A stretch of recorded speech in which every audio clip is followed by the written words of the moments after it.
Hi అండి, నమస్తే. Welcome back our channel Suji kitchen recipes. పండక్కి పిండి వంటలు ప్రిపేర్ చేస్తున్నారా? అయితే ఈ జంతికల రెసిపీని ఒకసారి చూసేయండి. వీటి కోసం ఎలాంటి శనగపిండి వాడాల్సిన అవసరం లేదు. మరింత గుల్లగా సూపర్ టేస్టీగా వస్తాయి. పచ్చికారం వేసి చేసి చూపించబోతున్నాను. మరి ఈ జంతికల్ని ఎలా ప్రిపేర్ చేసుకోవాలో ఇప్పుడైతే వీడియోలో చూసేయండి. ముందుగా ఇలా ఒక బౌల్ తీసుకొని ఇందులోకి పొడి బియ్యం పిండిని 1/2 కిలో వరకు తీసుకున్నాను.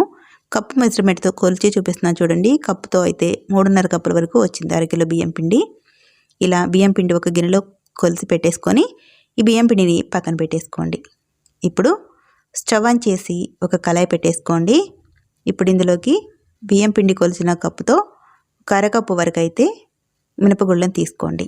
ఈ మినపగుళ్ళని ఇందులో వేసి చిన్న మంట మీద మంచి ఫ్లేవర్ వచ్చేంత వరకు దోరగా వేయించేసుకోండి. అస్సలు మాడిపోకుండా దోరగా వేయించేసుకుంటే సరిపోతుంది. ఇలా కొద్దిగా వేగిన తర్వాత ఇందులోనే ఒక 1/2 కప్పు వరకు సగ్గుబియ్యం అయితే వేసుకోండి.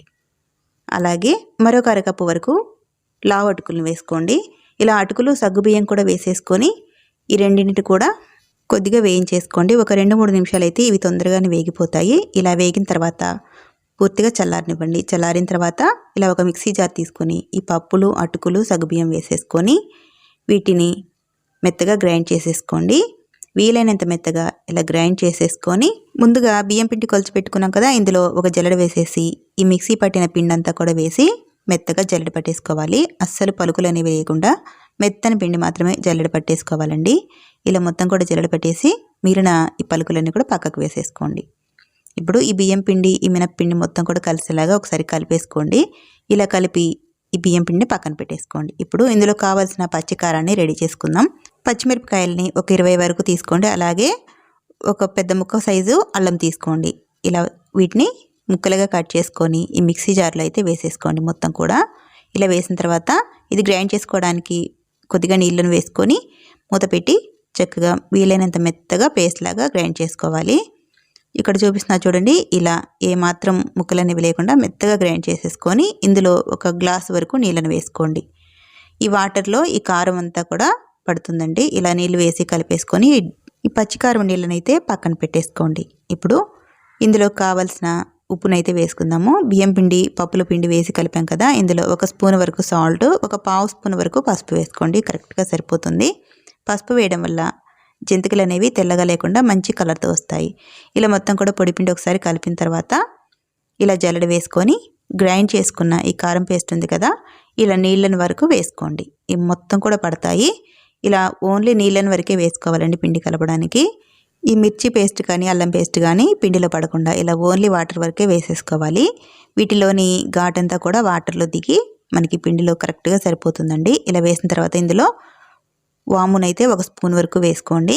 ఇలా వేసిన తర్వాత ముందుగా ఈ కారం వాటర్లోనే చక్కగా కలిపేసుకోండి. పిండినంతా కూడా ఇలా ఒకసారి కలిపేసుకున్న తర్వాత నీళ్లు ఎంతైతే సరిపడతాయో దాన్ని చూసుకొని పిండిని సాఫ్ట్ ముద్దలా కలిపేసుకోవాలి. నార్మల్ వాటర్ అండి. ఇలా నార్మల్ వాటర్ని కొద్దిగా వేస్తూ పిండిని ఇలా సాఫ్ట్గా కలిపేసుకోవాలి. పిండి జిగురు కూడా చాలా తక్కువగా ఉంటుంది. చేతికి కూడా సరిగా అంటుకోదండి. పిండి ఇలా కలిపిన తర్వాత చక్రాల గొట్టం తీసుకొని పిండి ముద్దని ఇలా కొద్దిగా తీసుకొని ఇలా సిలిండర్ షేప్లో చేసి చక్రాల గొట్టంలోకి ఫిల్ చేసుకోవాలి. ఈ చక్రాల గొట్టంకి లోపల వైపు ఆయిల్ కూడా రాయాల్సిన అవసరం లేదు. పిండి మాత్రం అంటుకోకుండా చక్కగా వస్తుంది. ఈ పిండి జిగురు అనేది చాలా తక్కువగా ఉంటుందండి, పొడి పొడిగా ఉంటుంది. ఇలా మొత్తం కూడా ఫిల్ చేసుకున్న తర్వాత మిగిలిన పిండి ఆరిపోకుండా మూత పెట్టి పక్కన పెట్టేసుకోండి. ఇప్పుడు ఈ చక్రాల గొట్టం కూడా క్లోజ్ చేసేసుకొని కారపూసను అయితే ఒత్తేసుకుందాము. ముందుగానే ఆయిల్ వేడి పెట్టానండి. ఆయిల్ కూడా చక్కగా వేడికి పోయింది. చూడండి, ఇలా కొద్దిగా పిండి వేస్తే ఇలా పైకి వచ్చేస్తుంది కదా, ఈ వేడి ఉంటే సరిపోతుంది. ఇప్పుడు ఈ జంతికలను అయితే ఒత్తేసుకోవాలి. ఆయిల్ బాగా వేడెక్కింది కాబట్టి మంటను కొంచెం మీడియం ఫ్లేమ్లో పెట్టేసి ఈ జంతికలన్నీ కూడా మొత్తం ఒత్తేసుకోవాలి. పిండి అనేది సాఫ్ట్గా ఉంటుంది కాబట్టి అస్సలు గట్టిగా లేకుండా చాలా ఈజీగా వచ్చేస్తుంది చక్రాల మిషన్లో నుంచి. ఇలా వేసిన తర్వాత ఒకవైపు కొద్దిగా ఫ్రై అయిన తర్వాత రెండో వైపు టర్న్ చేసి మంచి కలర్ వచ్చేంత వరకు ఫ్రై చేసుకోవాలి. ఇవి చక్కగా తొందరగా వేగిపోతాయండి. ఎక్కువ టైం కూడా పట్టదు. ఆయిల్ కూడా చాలా తక్కువగా అబ్జర్వ్ చేసుకుంటుంది. మనం ఇందులో సగ్గుబియ్యం అటుకులు వేసాం కదా, ఆయిల్ అనేది చాలా తక్కువగా పీల్చుకుంటుంది.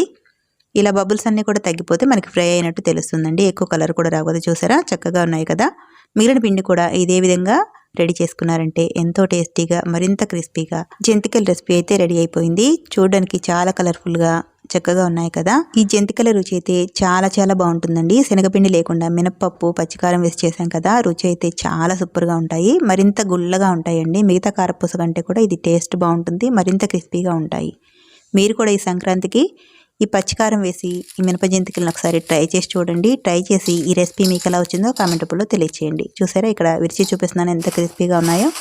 మీరు కూడా ఈ ప్రాసెస్లో ఒకసారి ట్రై చేసి ఈ రెసిపీ మీకు ఎలా వచ్చిందో కామెంట్ రూపంలో తెలియచేయండి. మరి ఈ జంతికల రెసిపీ కనుక మీకు నచ్చితే ప్లీజ్ ఒక లైక్ చేసి ఈ వీడియోని మీ ఫ్రెండ్స్కి రిలేటివ్స్కి షేర్ చేయండి. కొత్తగా ఎవరైనా నా ఛానల్ని చూసినట్లయితే please subscribe to my YouTube channel. Thank you.